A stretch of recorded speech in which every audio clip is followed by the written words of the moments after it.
तो guys episode second the tough decision episode start होता है और हम केंटो और एना को देखते हैं जो एक खाली पड़ी बिल्डिंग में अपने लिए खाना ढूंढ रहे होते हैं।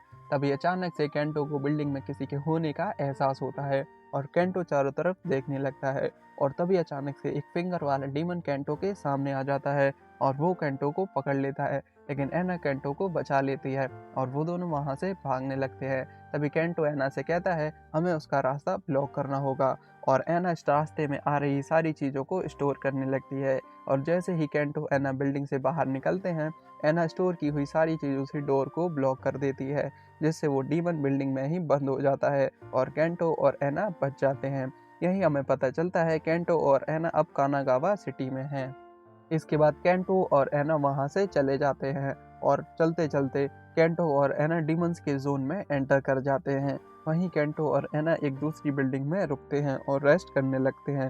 केंटो एना से कहता है जब तक तुम मेरे पास हो मुझे मॉम के पास होने का एहसास होता है। इसके बाद केंटो और एना दोनों सो जाते हैं। थोड़ी देर बाद एना केंटो को उठाती है। जैसे ही केंटो उठता है उसके सामने एक डीमन होता है और केंटो उससे देखकर बहुत डर जाता है, लेकिन उस डीमन के अंदर एक कैमरा और स्पीकर लगा होता है, जिसकी मदद से एक आदमी केंटो से पूछता है तुम यहाँ क्या कर रहे हो, तुम्हारे पेरेंट्स कहाँ हैं। लेकिन केंटो बहुत डरा होता है और तभी वो आदमी बोलता है डरने की ज़रूरत नहीं है, ये एक बलून डीमन है जिसका नाम है बैरन।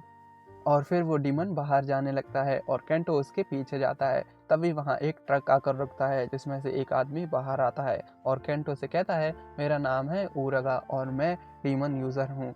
उसी ट्रक में दो लोग और होते हैं और वो केंटो से कहते हैं तुम अकेले यहाँ क्या कर रहे हो और तुम जाना कहाँ जाते हो। केंटो कहता है मैं वेस्ट की तरफ जा रहा हूँ। वो लोग कहते हैं अगर तुम अकेले वहाँ जाओगे तो तुम्हें डीमंस ज़रूर मार देंगे, तो इसलिए तुम हमारे साथ चलो। और केंटो उनके साथ चलने के लिए मान जाता है।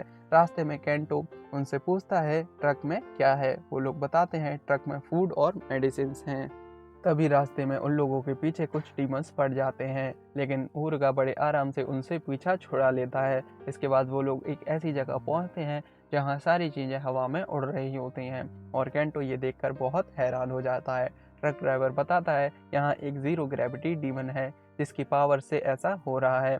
वहाँ से निकलने के बाद ऊरगा केंटो से पूछता है तुम वेस्ट क्यों जाना चाहते हो। केंटो कहता है मुझे किसी को बचाना है। ऊरगा कहता है मैं समझ सकता हूँ, मैं भी किसी को बचाना चाहता हूँ। इसके बाद ऊरगा केंटो को एक फ़ोटो दिखाता है और कहता है ये मेरा भाई है, लगभग तुम्हारी एज का है और वो बहुत बीमार है और इसलिए मैं पैसे कमाना चाहता हूँ ताकि डीमन यूज़र का काम छोड़कर मैं अपने भाई के साथ मिलकर एक शॉप खोल सकूँ और ये मेरा सपना है। और फिर कुछ देर बाद ऊर्गा अपने फ़ोन में एना पर लगी 100 मिलियन बाउंटी को देखता है और वो बहुत हैरान हो जाता है। इसके बाद वो लोग एक जगह पर रुकते हैं रेस्ट करने के लिए। वही जो ट्रक ड्राइवर होता है उसे ड्रिंक करने की आदत होती है और वो अपने साथी से आइस क्यूब मांगता है, लेकिन उसके पास आइस क्यूब नहीं होते हैं और वो मना कर देता है। ये सुनकर वो ड्राइवर बहुत गुस्सा करने लगता है। तभी एना अपने मुंह से आइस क्यूब की ट्रे निकाल कर देता है, जिसे देखकर वो ड्राइवर काफ़ी खुश हो जाता है। ये सब ऊर्गा देख रहा होता है।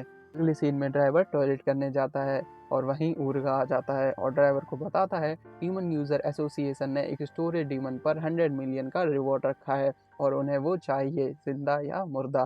ड्राइवर कहता है स्टोरेज डीमन बिल्कुल है ना जैसा। ऊर्गा कहता है हाँ, तो क्यों ना हम उसे पकड़ लें। लेकिन ड्राइवर ऐसा करने से ना कर देता है और कहता है वो बच्चा उस डीमन से बहुत प्यार करता है और हमें ऐसा नहीं करना चाहिए। ये सुनकर ऊर्गा ड्राइवर पर अटैक कर देता है और उसे मार देता है। ड्राइवर को मारने के बाद ऊर्गा केंटो और उस दूसरे आदमी के पास जाता है और मौका देखते ही ऊर्गा केंटो पर भी अटैक कर देता है, लेकिन केंटो किस्मत के चलते बच जाता है और एना को लेकर वहाँ से भागने लगता है। तभी वो दूसरा आदमी ऊर्गा को रोकने की कोशिश करता है, लेकिन वो उसे भी मार देता है। भागते भागते केंटो एक ब्रिज पर आ जाता है और ऊर्गा ट्रक से उनका पीछा कर रहा होता है। इसीलिए केंटो एना को ब्रिज के सारे नट स्टोर करने को बोलता है, जिससे वो ब्रिज टूटने लगता है, जिसकी वजह से ऊर्गा पीछे ही रह जाता है और केंटो और एना वहाँ से भाग जाते हैं। इसके बाद हम केंटो और एना को झाड़ियों में छिपा देखते हैं। तभी ऊर्गा उन्हें ढूंढ लेता है और ट्रक से उनका पीछा करने लगता है। लास्ट में ऊर्गा केंटो और एना पर ट्रक चढ़ाने वाला होता है और यहीं हमारा सेकंड एपिसोड खत्म हो जाता है।